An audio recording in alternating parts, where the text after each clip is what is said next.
Okay, and welcome back to another episode of Big Blonde Energy. And in which case, for right now, we'll start off this episode just like how we did with the last one. A little debriefing on Sons of Anarchy here. So I finished season 3 and 4. Just a whole fucking wild ride already. As I said before, in which I don't know how much fucking worse this could get, but I'm sure it's going to get a lot worse. I had to take a little fucking notes here to debrief these past 2 seasons.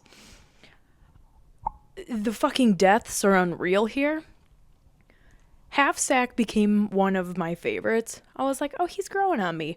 Just for him to get stabbed by the fucking Irish dude that stole Abel. He's like, right to the fucking stomach. You're done. I thought he was going to live past that because, I mean, Chibs was blown up and he lived with, got past all that. But no, it took a knife for this young guy just to fucking cut short. Obviously, Officer Hale was ran the fuck over at Half Sack's funeral. Fucking head squished into the pavement. I'm glad that Agent Stahl went fucking bye-bye. Her ass got shot, done.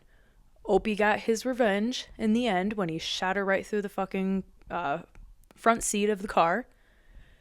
Her ass killed Donna. I know I said before that Tig fucking killed her. Yes.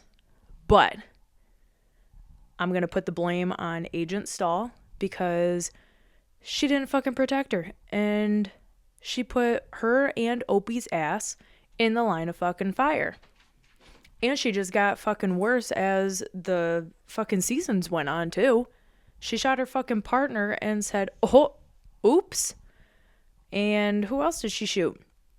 Oh, she tried to put the blame on fucking Gemma for shooting the, I don't know, the fucking hateful son of a bitch's daughter. She fucking shot her, and then in comes Gemma, and she's like, oh, I'm gonna fucking say that you... Wait, did Gemma shoot her? Either way, she was gonna put the blame she was gonna put the blame on Gemma for killing the guy. That's right. She was gonna put the entire fucking blame on her for that, and she's like, I'll give you a head start. I know I fucking killed him, but I'm gonna say that you did to cover my ass. Who the fuck else? Oh, Otto keeps getting the short end of the fucking stick, literally, because he got his other eye poked out by a fucking broomstick. Like, who the fuck? And I'm pretty sure he's one of the creators of the show. But still, why the fuck does he keep getting fucked in the end?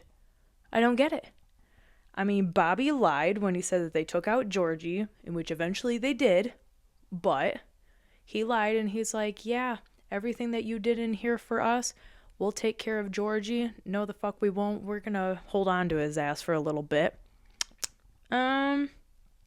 Eventually Otto got to the point where he said, you know what? Fucking cut the show. I'm done. Move up my fucking date to be executed. I want to get the fuck out of here. I want to go be with my wife and not fucking here. I'm done. But I think the worst one of all, fucking Piney. Clay shot fucking Piney. Blew holes right into his fucking chest with a shotgun of all things, and then decided to blame it on, was it, one of the cartel groups. He tried to blame it on them, and then, what was it? Did Opie? Yeah, Opie found his body, and then he went and fucking shot Clay, because he's like, you know what, dude? Fuck you, because I know you fucking did it, because I was told that you did it by Wayne, which, good for you, Wayne. I do like you still. Just, again, another person getting the short end of the stick is fucking Opie. In this whole fucking thing. He had Donna dead, fucking, Piney, his dad fucking died. What the fuck else? I don't want to know what else, but I do, because I'm going to finish this fucking series here. But fucking Clay. Clay is just a fucking crybaby bitch who doesn't get his fucking way and he throws a fucking fit. How are you gonna go over there and fucking ask Piney, hey, you know what? Give me the fucking letters. And Piney's like, bro, I don't fucking have them. But I know what the fuck you did. And he's like, well, then there's only one way to fucking do this. I'm gonna fucking kill you. Crybaby fucking bitch who doesn't get his fucking way. Oh, and beating the shit out of Gemma. You're just a fucking bitch tits for that one. If you're gonna put your hands on a fucking woman, you're just an asshat. I don't fucking like you, but you beat the fucking shit out of her. Oh, and he lied about fucking Piney's death too. Not only are you an asshole for shooting the motherfucker, but you're also gonna lie and then say who fucking attacked you was the Niners. You're gonna fucking sit here and say to the whole entire table that I did shoot Piney, but he was coming after me, so it was self-defense. You know what? I'd like to fucking take that nasal cannula that you have, wrap that shit around your fucking neck until you tell the fucking truth. Because you're pissing me off and I want to see you fucking go. You gotta go, motherfucker. Before I go through the TV and fucking choke you out myself. I'm about fucking tired of it. Ugh. But Tig can't mind his fucking business. He's grown on me. I do like Tig now. And I know in the last episode I called him Trig, but it's because his last name was Traeger. I forgot that his actual name was Tig, and they call him Tiggy. Well, Tiggy has grown on me. And his hairline can no longer fucking recede. Like, it's good where it's at. Whatever. But he goes and fucking tries to defend Clay and tries to run over this guy who's the leader for the Niners.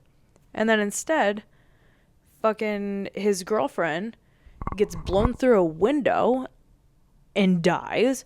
Oh, and lo and behold, who the fuck does she belong to? One of the fucking biggest gangsters in the fucking show.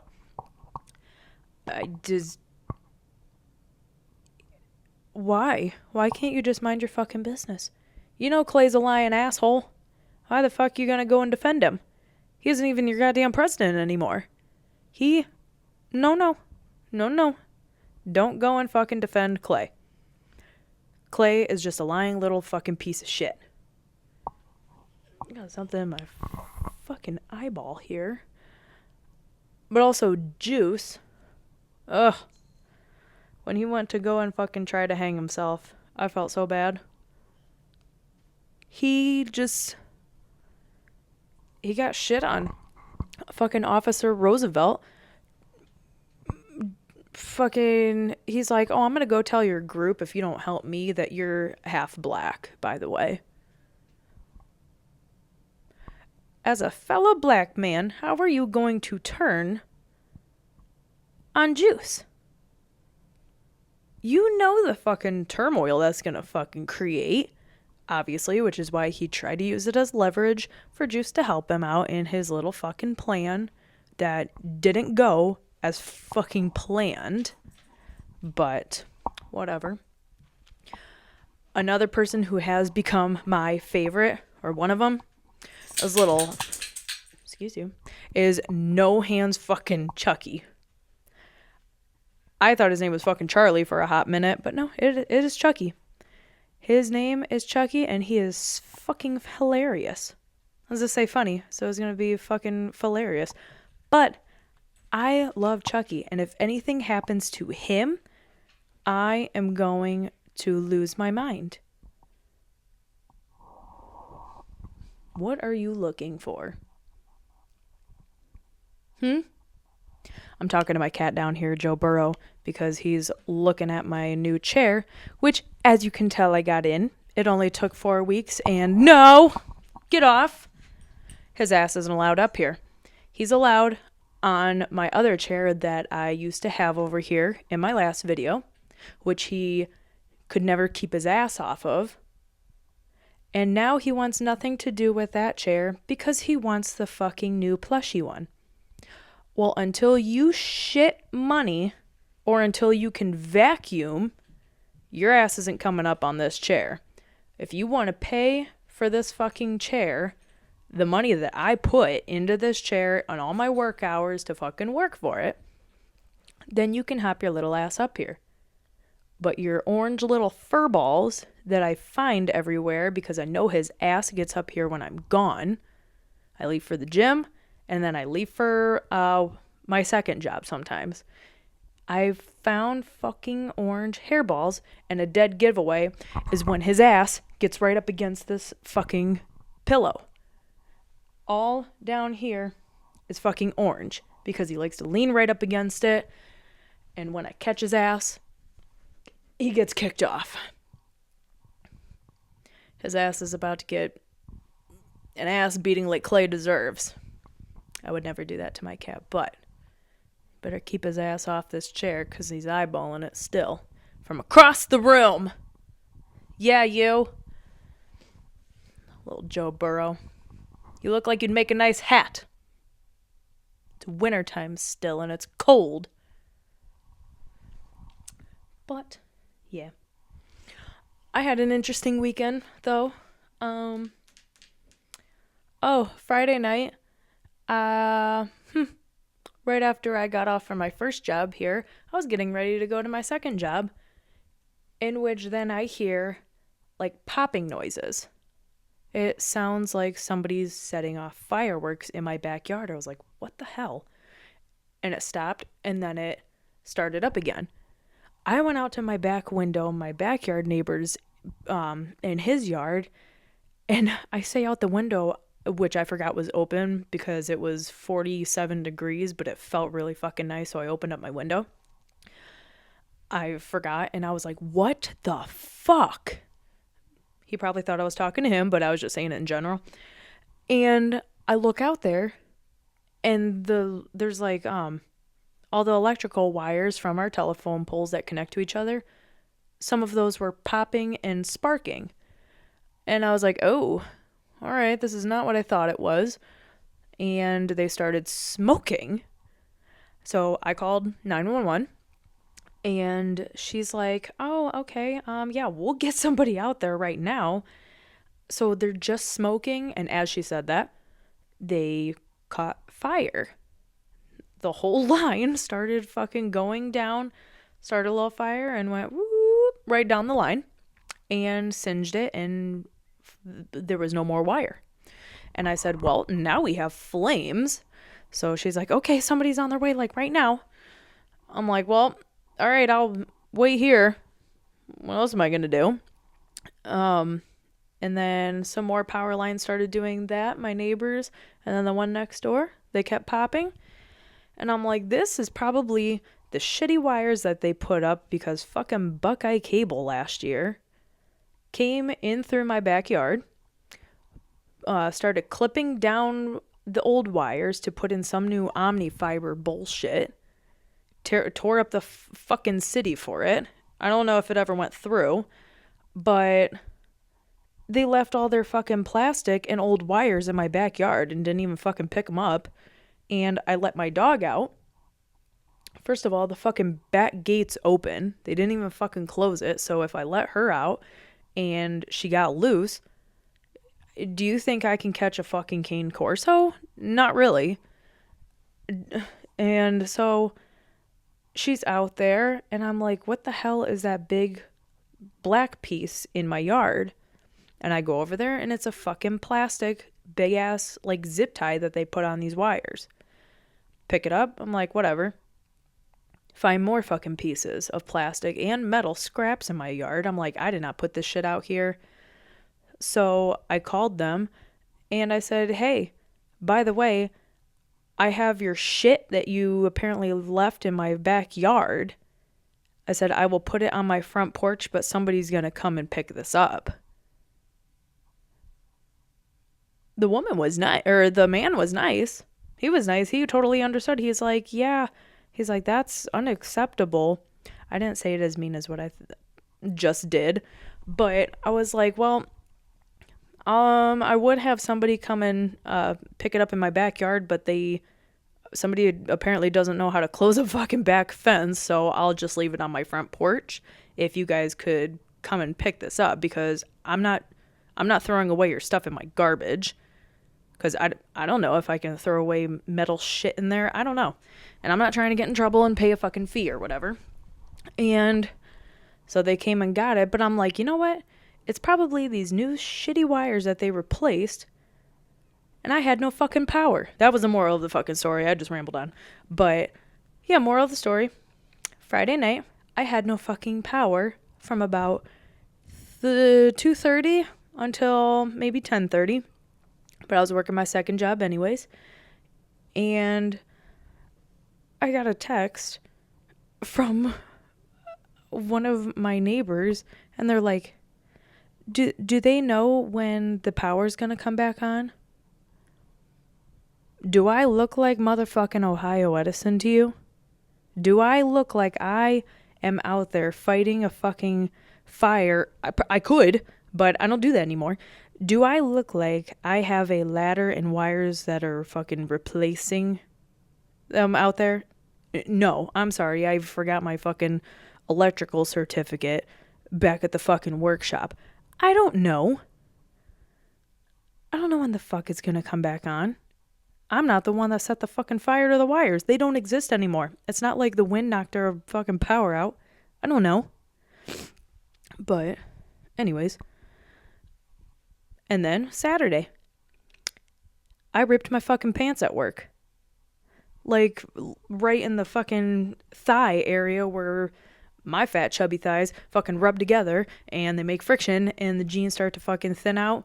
Oh yeah. They eventually rubbed too much and they made a hole in there. In which, before I even went to work, I saw that it was like fraying a little bit. And I was like, my God, if my pants could fucking sing right now, they would sing Living on a Prayer. Because they are fucking praying to God that they do not rip. And so am I, because my job is 20 minutes away from my house. I can't come and change my fucking pants real quick and then drive back to work. Like, I'd be fucked. In which I kind of was, except if you ain't looking too close, you wouldn't see it. But I definitely noticed it when I got home. And I'm like, great. How long have I been working with fucking holes in my pants? Not that it was the first time that it happened. I had a pair of shorts and they had big giant holes in the thighs, and I put my foot through there on accident and it made a bigger hole. Well, I wore like spandex underneath. I was like, all right, you can't really see anything at all, actually. And then my spandex started rolling up. And somebody pointed out at work, they're like, you can see like what would be your underwear. I was like, fuck. I'm like, all right, yeah, you got to put me like in the back or something, because I cannot work out front, because I don't need people seeing through this big giant hole in my shorts. I know I shouldn't have worn them in the first place. That's my fault. But you know what? I was late to work and I said, fuck this. I got to go. I got to fucking scoot. So I did. And yeah, I was holding a tray right in front of me as I was walking to the back when somebody pointed that out. So great, thank you, but I'm gonna fucking go now. And went to the back to work for the rest of the fucking day. Because again, I could not go home and fucking change because we were busy as shit. Of course. But, yeah. What else? Oh, if you go to a restaurant and you don't fucking ask to sample a fucking ravioli at Olive Garden before you buy it. Read the description of what you're ordering before you buy it. Somebody had ordered mussels Right there. There you go. Not my choice, but go you. And she was like, oh, these aren't good. Okay. She's like, I don't like the taste of them. I'm sorry. Like, you ordered it. I don't know what to tell you. And she's like, I'll take this instead. Ordered something else off the menu. And she wanted the mussels, one of the most expensive things on the menu, to be comped from her bill. We did. But it's like, how are you going to go somewhere and be like, I'm going to order this fucking $18, $20 meal right now. Oh, you know what? I don't like it, so I want something else. No, go to a fucking buffet if you're going to do that. Go to fucking Ryan's Golden Corral. Go to a motherfucking buffet if you are going to want to try shit and pay just a flat price. You don't go to a fucking restaurant to sample shit before you order it or before you pay for your meal. No. Next time I go into fucking Olive Garden, I'm going to be like, hey, I don't like this. I want a fucking shrimp Alfredo instead. Oh, I don't like that. I'm going to order this instead too. The fuck? Mussels are fucking mussels. You either like it or you fucking don't. I'm not ordering that shit when I go somewhere, but hey, whatever, to each their own. People like our mussels. She didn't have the fucking taste for it. I don't know. But don't go somewhere and want to fucking sample shit, basically, when you ordered that as your meal. If you don't like something, yeah, you go to every restaurant and don't fucking like something. But you don't say, oh, I want something else instead. Comp it off my bill for me. Like, we did it as a fucking kind gesture. But, yeah. I don't know. That's my rant for working in a restaurant industry for right now. Last week I had gone to a medium reading. I had gone to this person before, like maybe 6 years ago. No, it wasn't that long. It's probably like three or 4 years ago, right before COVID. Oh my God. So that was about 5 years ago. Either way, I had gone to him. And so I was like, you know what? My uncle, who passed away, not this past December, but the one before that, I want to try to reach out like to him. And so he did a reading for me. And at first he did kind of like a general reading. Because he's like, what are you coming in? Are you like looking for somebody specific, like spirit-wise, or are you looking for more like psychic? And I said, kind of like everything. He's like, so in that case, I do like a general reading. And then after that, we open it up to who's willing to come in. He's like, even if you don't get your specific person, be open to who's stepping in and wants to basically be heard. I said, okay. So he said that my colors were like yellow and orange, meaning creativity. Obviously, I do art. I do my shoes and my rugs. And he said that he could see my art being something that I that I do for a living. He's like, this doesn't seem right now as something that you are doing for making a living off of, that it's more of like a hobby, which is correct. That's true.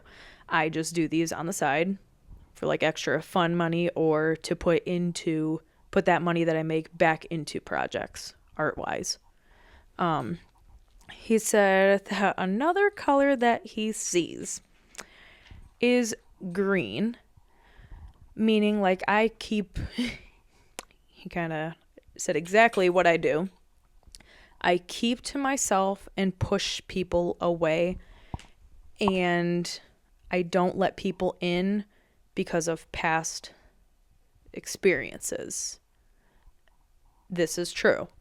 Because every time that somebody shows interest in me, that's when I get scared and I'm done. I'm afraid of letting somebody into my life, giving basically everything into somebody for the same shit to happen that did to me before, in which somebody else recently, I am basically a placeholder in people's lives until they find their person or they go back to somebody that they had before, in which, great, I'm glad that you found your person or possibly found your person, but I do not want to be a placeholder in somebody's life until you find that and then you just ghost me. Again, kind of a double standard to where, like I said, when somebody shows interest in me, then I start to back off and push them away because I'm afraid. He said for relationship aspect, he said, in which we will come back to this and see, he said something about the middle to end of March, which, I mean, right now it's March. I mean, I'm recording this episode a day before I have to post it because I had no fucking power on Friday when I was going to record this before I had to go to work. And which probably is a good thing that I'm doing it now instead, because I would have tried to cram everything into one. Did you get your itch? Are you done? But so he said to keep an eye out and keep an open mind. For anybody that wants to try to get to know you, don't automatically shut yourself off. And I thought, okay, we'll see. But yeah, we're going to come back. We're going to circle back. Probably middle of March or end of March, maybe in April, and see if he was right. I'll keep an open mind there, pal. But what was funny was he didn't at first have the feeling of my uncle that came into the picture. He at first had my grandfather on my dad's side, and this is kind of hard. So yeah, he said that my grandpa is... Him and my uncle put their differences aside, in which they had a lot of differences. But now they decided to put all of those to the side and they're together, basically. Although they didn't get completely along before, they're fine. They're fine now. They settled all of their differences. And then what kind of really got me too was a couple years ago. Well, first off, he said, do you have any ties to somebody named Jake? Yes. So back when I was a firefighter, I went to a car fire. And I knew this person that was in the car fire. We weren't like close friends or anything like that, but I had gone to high school with him. He was a year above me. His name was Jake. And I was on that call. And unfortunately, when the call came in, the car was engulfed in flames. One of the officers that was on duty that night, he had passed by and saw the car engulfed in flames. So he got everybody out of the house and he said, is there anybody in that car? And they said possibly our son. We don't know where else he would be because he was coming home that night. And so we showed up to the scene, and he unfortunately did not make it. Um, he said though, uh, he said that Jake came into the light here, spotlight, into our reading. And he said that he wanted to make his presence known and make you aware that he's appreciative for your efforts, for what you did to try to save him. He said that he like kind of made his way into our reading because he wanted to say that he's appreciative.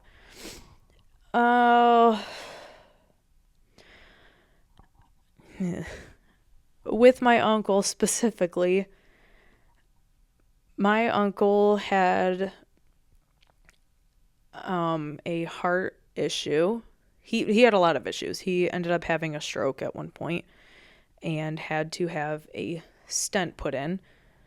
Well, he didn't make it to that surgery because he had passed before then. And he said, did your uncle pass away unexpectedly? I said, yes. He said, is this on your father's side? I said, yes. And he had told me, he said, I'm feeling like in my lungs. The guy who's doing my reading, he said, I feel like an issue in like my lungs, in which my, he said, kind of like pneumonia. And I said, that's what my uncle essentially passed away from. He ended up in the hospital with pneumonia and then became septic. So he passed away from that. And he said that my uncle seems to have, when he crossed over, he became the age that he wanted. Long hair, motorcycles. He's like, I don't know if there's motorcycles and everything where he's at. He's like, but that's what he's saying is like he's in that era of, he loved Kiss. He loved everything from like the 80s, in which I told him that. I said, well, he never wanted to cut his hair. He loved his long hair, and he was always essentially stuck in the 80s. He just loved it so much. And he said, well, that seems to be like the age that he chose to cross over and live as. But yeah, yeah. He also had said, in which I shared this with this specific person that he said, but he was asking about 2 sons. I said, I don't have any fucking kids. And he's like, no, this seems more of like along the lines of possibly like a miscarriage. And I said, well, that sure the fuck ain't me. And then I remembered that somebody within my family had 2 pregnancies that ended up in miscarriages. And he said, it seems like whoever these 2 sons belong to, this person wears like a grandparent's ashes on them. And I knew who carried their grandmother's ashes with them, or their nana. And so he said, you can share this information if you want with whoever it belongs to, that she has those 2 sons now. Like she's watching them. They're with her. And so I shared this info because at first I was like, didn't you have 2 miscarriages? She's like, well, I had complications with a pregnancy, like a certain type of pregnancy that did result in 2 miscarriages. Yes. She's like, are you okay? I'm like, oh no, I should have told you why I was asking you this at first, but I said, there's a reason behind this. And so I told her the information, and she's like, I'm going to go cry now. She's like, thank you for telling me that, because that does make me feel a lot better knowing that they're with Nana. And she's like, I'm going to save this and I'm going to ugly cry later. And, yeah. I mean, I don't know. I like going to who I go to, for the medium reading. He's kind of near me. I believe in that kind of stuff. I believe in spirits, everything like that, when they come to you in your dreams, it's because they're fucking visiting you. I see it as that way. Some people, they don't believe it, and that's fine. Everyone can feel free to believe what they want. Me, I believe in that stuff. Because he also said that he said, you seem like you have like a connection to spirits. And I said, well, I only feel like if I hear somebody say something, but obviously there's nobody else in my fucking house. Especially in my spare bedroom here that I have as like my closet. I feel like somebody's like fucking watching me, but obviously I walk past that shit, and especially at nighttime, I'm not going the fuck in there. I'm not going to fucking see if there's actually somebody in there that's looking at me. We're gonna find out when we hear a fucking noise, and we're gonna pretend like we don't fucking hear it, if we do. But I'm just like, I feel like I feel like somebody's like looking at me in my house, like, but I ignore it. He's like, well, you seem to have like a connection to spirits, and it's more, I don't remember how the hell he said it, but like also audible, that like you hear things, like somebody saying your name. I'm like, yeah, in my fucking house where I live alone.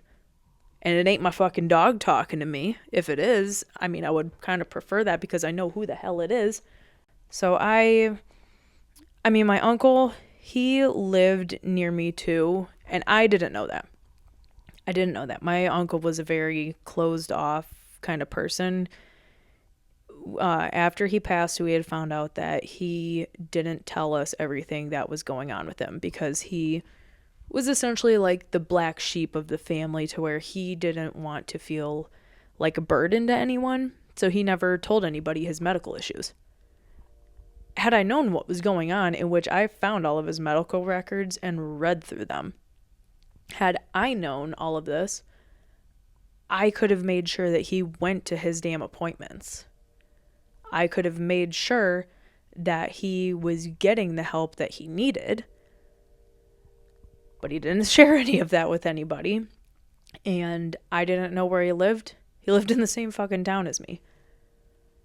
In which, now I know his friends down at our local bar that everybody goes to, especially during bike week.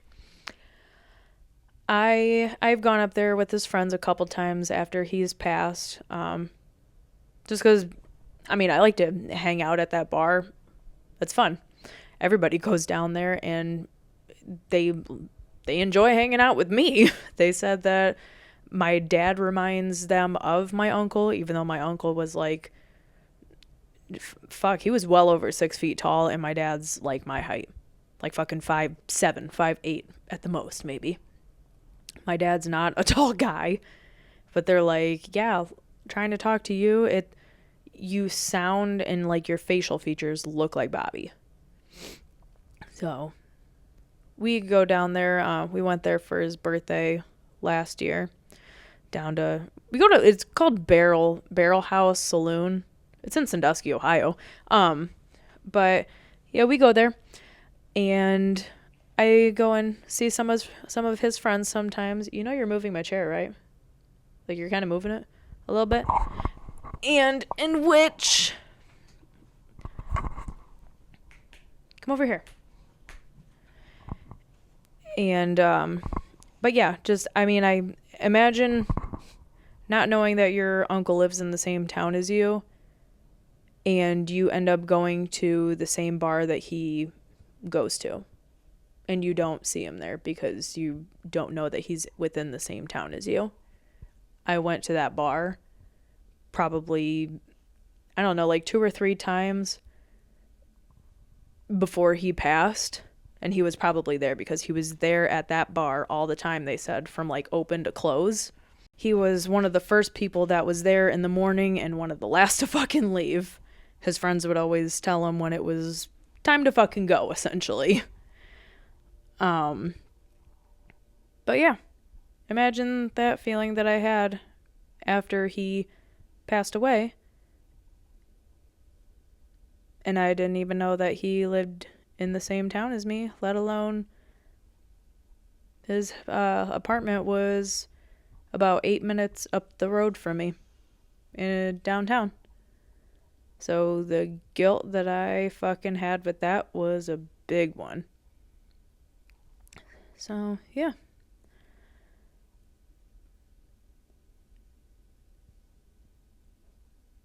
But I'll never forget fucking going up to that hospital when he passed. I got a call. It was fucking Christmas Eve. And he was up here at the Sandusky Firelands Hospital, and they said you basically have to say goodbye. Because he had pneumonia and then became septic. Like that day, they said that his blood essentially turned to just slush, and that he did seem scared that he waited till the last second to go to the hospital. And yeah, so we were there when he passed. I had called my aunt who lives in a different state, and I told her what was going on, and I said, if you want, I will hold the phone up to his ear so you can say your goodbye. I won't have you on speaker, so no one else needs to know what you say. And she really appreciated that because she couldn't be there. The rest of us were able to be at his side when he passed and held his hand, and he took his last breath and passed on peacefully. Oh, and that's another thing that the guy who did my reading said. He said that when he passed, it was peaceful. It was almost as if he didn't realize it. That it was like, oh, like this is what happens? Okay. So he wasn't in any pain when he had passed. Just it was his time. So I do go and visit his grave sometimes, especially around Christmas when he died and his birthday, in which once his gravestone was in place, it took a while because he passed in the winter and the ground was rough, so they couldn't put it there for a while. They had to wait until about spring, which is when his birthday was. So we have Bike Week up here in Sandusky, and last year it was funny because his favorite musician of all time is Ace Frehley. Ace Frehley happened to be at Bike Week last year. I'm like, you couldn't have fucking waited to die until after you saw Ace Frehley, because Bike Week, it's a free concert basically. You can pay to get tickets to be up closer to the stage, in which actually, had he made it to Bike Week, and I knew about him fucking living up here, whatever, I would have paid for him to be close up to the stage. I would have paid extra for those tickets for him to be close, because he would have loved it. But because he couldn't make it, I had gone up to Bike Week at the very last fucking possible second when Ace Frehley was performing. And I said, you know what, I'm going to go get something of Ace Frehley's that's signed and take it to his grave. So I got up there. They were closing down his merch tent, but they had a signed CD left. And so I got a signed Ace Frehley CD, and I ended up taking it to his grave once they put his stone in place to, I don't know, basically show him that I got that for him. So I take it there and just set it up against his stone. But I thought it was really cool that I was able to get that, especially going at the last second while they were closing everything down. I got to watch Ace Frehley perform like the last half of his set. And yeah, when I tell you that he was a big Kiss fan, like I said before, Ace Frehley was his number one.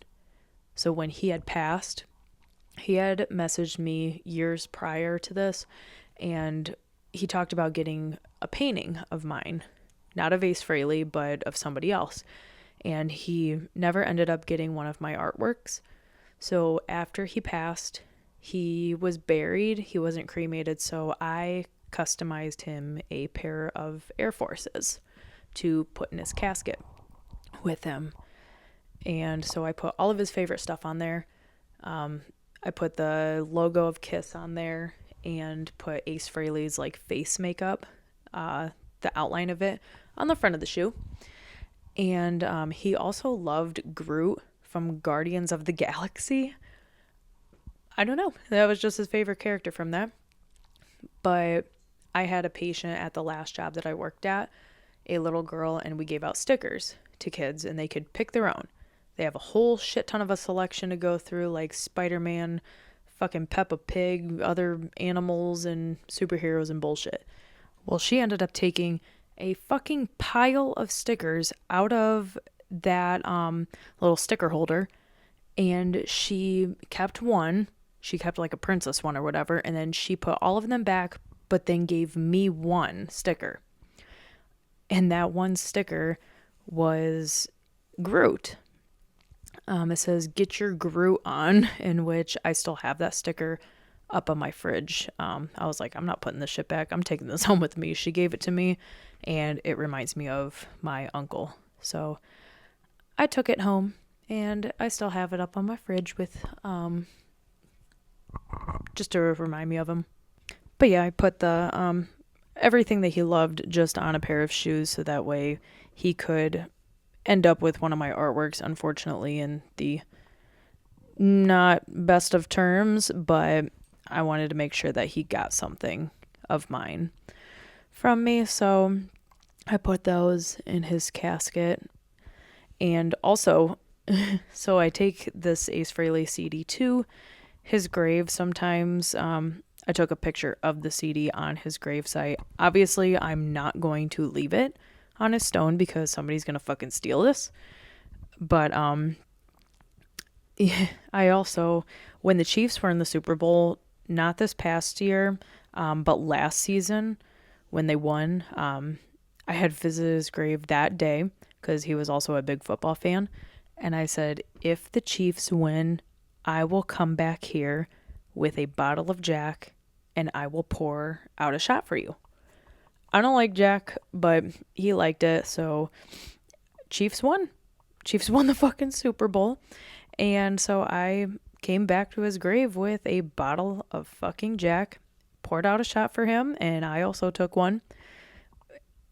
Again, like I said, I don't do Jack. I don't do dark liquor very much anymore, but if it's given to me, I'll do it. I don't care. I will just take the shot. No chaser, because it just tastes awful with another flavor of something else in there. But yeah, my uncle essentially won the Super Bowl for the Chiefs. So you're welcome, Chiefs. You're welcome, Travis Kelce and Patrick Mahomes and the entire Chiefs team. My uncle did that for you. I know that I go there now, in which I should have been there for him while he was alive, but obviously you can't change the past and you can't live with regret or guilt, basically, for the rest of your life. Like, you have to go on, in which I know exactly how he feels, which thinking that you're a burden on people, telling them your issues. I do the same exact thing. I feel like if I'm telling somebody my problems, I'm just being annoying or I'm being a bother, because he said in text messages that he didn't want to bother his family with his medical issues. So none of us knew that he was in the hospital before he had passed, because he did not want to tell anybody. He didn't want to feel like a burden or a bother on people. So he never said anything. And like I said, I feel like when I tell people my problems or vent, that they're just annoyed with me and I'm a bother. So I hold it in too. And I know I need to not do that or feel that way. It's just a habit, I guess. But yeah, what I took away from his passing was Be there and make time for people, especially your family, who want to be around you. I know he didn't want to go. He didn't want to pass away from an illness either, especially one that could have been prevented had he gone sooner. So we've all gotten together as a family more often on my dad's side after he passed, just to spend more time with each other, because you never know how much time you have with somebody, clearly. It's unfortunate, but sometimes that's what brings families closer together, or start to bring them together. Wish we would have known that sooner and done more things together, because I know my dad had wanted to get my uncle out on his boat during the summer. My uncle couldn't really walk. He had to use a scooter, which we found within his apartment that was so fucking tiny, but he had like a goddamn Cadillac for a wheelchair, or like a scooter. There was so much shit that we found in his apartment building. He stole fucking puzzles, and I didn't know that. I thought they were his puzzles, so when we were cleaning out his apartment, going through everything, I took what shirts that I wanted. I only took a couple, like 2 Kiss shirts, and I took his puzzles because I fucking love puzzles. Come to find out, when we kept going back to his apartment to clean it out for a few days, he fucking stole the puzzles from the fucking lobby that was there. Like, these are like community puzzles that they have out in their lobby for the people that live there. They're older residents, so they have puzzles down there that people can take up to their apartment and do them, and then bring them back down and return them. No, he kept the fucking puzzles up there, hoarded them. So I took a bunch of them, brought them back to my house, did them. And then as we kept going back, we noticed that there were puzzles in the lobby. And I said, oh shit, this is the same brand of puzzles that I now have at my house. And so I ended up returning the puzzles after I finished them. But I did keep one. I kept the puzzle that he was in the middle of doing. It's a butterfly one. It has like the colors of the rainbow, but of butterflies. So I kept that one, in which I will not be fucking returning that one. That one's going to stay right in my fucking house. I think my dad and I are going to put that together here this spring. But yeah, they're not fucking getting it back. I stole the motherfucking puzzle. That's fine. I will pay the fucking $5 for it if you really want your money that bad. I brought the other ones back, so this one should be compensated off of that. That's my good deed. Yeah, so that's a depressing fucking episode. But yeah, I don't know. It's interesting what people with those abilities can do for you, like with readings and stuff. The first time I ever had one done, I did kind of cry a little bit. But because it was the first time that I had ever done that, and I had gone looking for a specific person, and that was all that reading was about. But the first time that you go to one, it's kind of like, holy shit. And you're also a little bit skeptical, because you're like, did they fucking look this up? But how could they? How can they fucking look that shit up on you? I mean, I don't know. I don't fucking know. But I'm a believer. I believe in that shit. But some other people don't, and that's okay. But yeah. Shit. I don't really have anything else. Other than I'm going to finish watching season 5 and 6 of Sons of Anarchy. And if anybody dies that I fucking love, I'm going to throw a fucking fit. And the writers of Sons of Anarchy are going to get a fucking strongly worded letter from me. And it's not going to be a nice one. I'm going to be going on a fucking rampage, even though I know they don't make the goddamn show anymore. Still, I will fucking send a letter. And it can sit there forever. Unfucking read. Untouched. I don't care. But, yeah. I don't know. I don't really fucking have anything else. So, we'll see if I have more fucking anxiety over this show. In which I'm sure I will, because it can only fucking go downhill from here. We all know that with every series. All of my favorite fucking characters in every series fucking dies. So I'm waiting for it. We'll see. But I hope you have a great week. And yes, I have a spooky season blanket on. But also I have a skeleton fucking sitting cross-legged meditating or doing yoga or some shit on a fucking pillow. So that is the vibes. It's always spooky season. And it's just really a comfortable blanket. But yeah, have a great week, and I will see you on the next one. I'm doing me, and baby